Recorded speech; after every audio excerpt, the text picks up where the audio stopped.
Hello guys, good afternoon. Nandito nga pala ako sa dagat kasi naghihintay ako ng sunset. At ayan, dyan sa banda dyan, hindi ko nakita yung paglubog ng araw. Ganyan yung klima ngayon dito. Tsaka pa low tide na siya guys. Ayan o. Kasama ko nga pala yung dalawang aso ko na si Bruno at saka si Uno. Yan guys. Sana makita ko. Sana yung mga clouds dyan.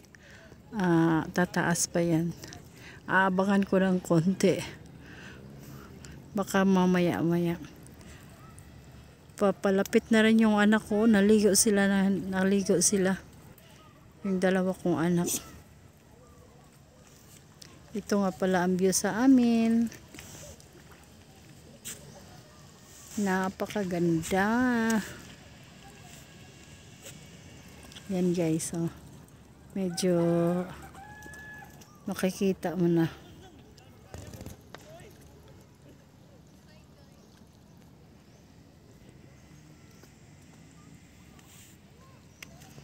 O diba, ang ganda tingnan.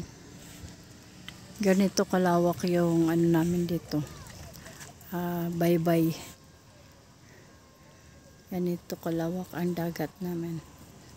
Yan si Bruno, napapagod na sa kakatakbo. Tapos yung si Uno, doon pa rin. Naghuhukay. May hinahabol. Yan, tingnan si Uno. Ay, si Bruno. Ano kayang hinuhukay niya? Ayan na, nagpakita na guys. Ganda tingnan, no?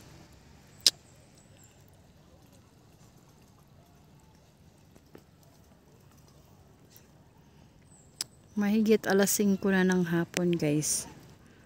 Ayan.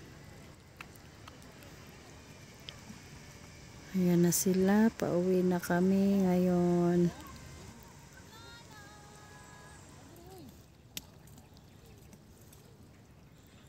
Yan na, dumating na yung anak ko guys.